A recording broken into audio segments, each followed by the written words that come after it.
Benga, thank you very much. I would liken this to be like a birthday, for example.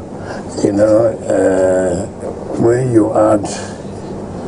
when God gives you life, you add a year, you thank God for that. It's an appointment that by the grace of God, we were able to stay for 1 year. It is not because we are more important or we are more intelligent, but as it pleases God and by using His Excellency, the President of the Federal Republic, to give us this opportunity. So we must thank God for everything. I think one must say that so far we are very, very happy. Very happy in the sense that we have heard from the news, we have been told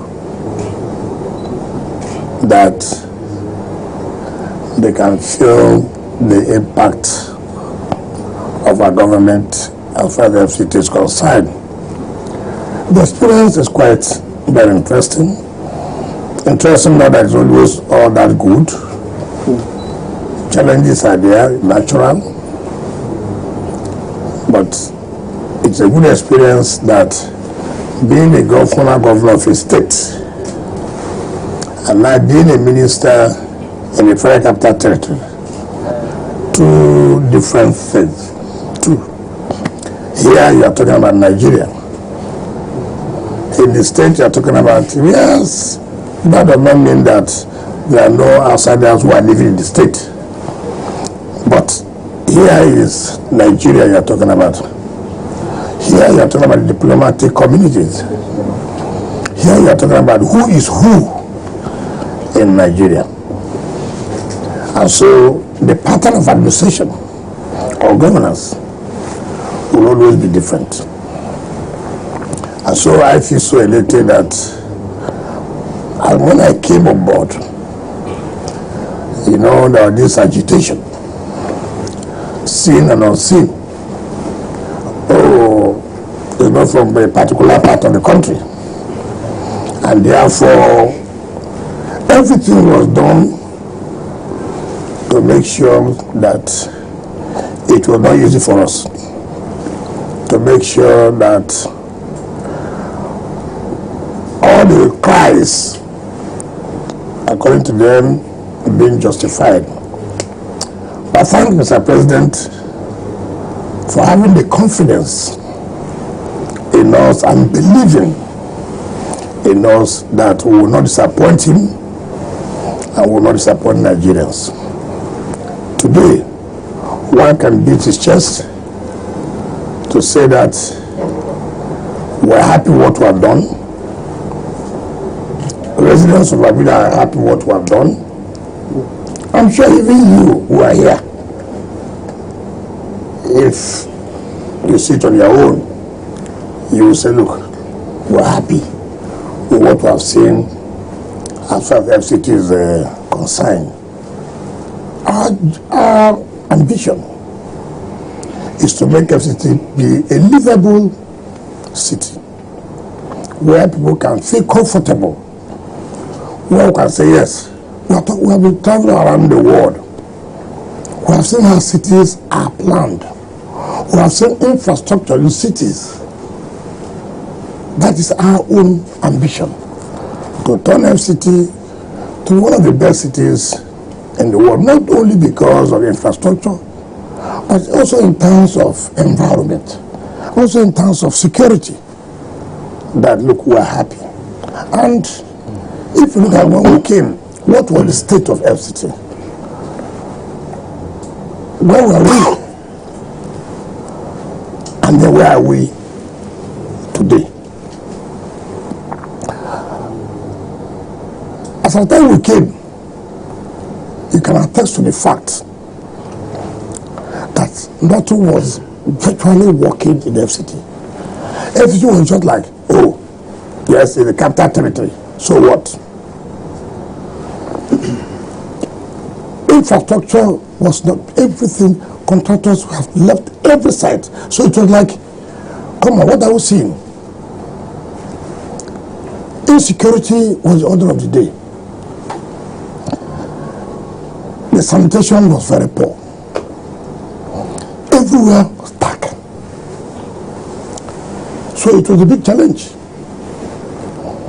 And like I've said, when you have a support of the appointee who believes in you and gives you all the necessary support that you require, and you are also committed to achieving the results, you will see that things will come out clear.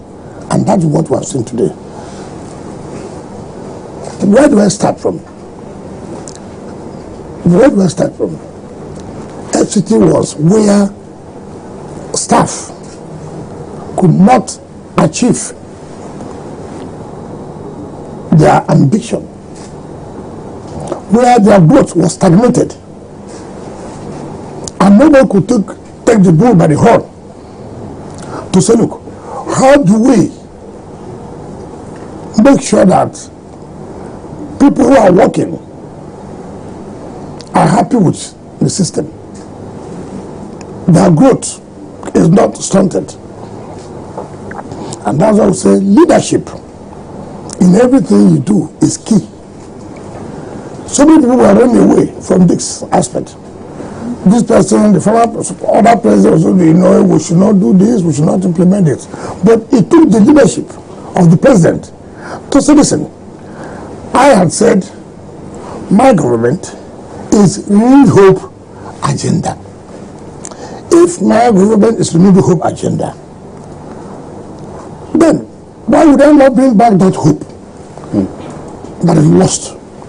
Why would I not bring back that hope that the workers here will feel that, yes, I've lost hope, we have lost hope, we can't grow. And the first thing he did, I'm here for you,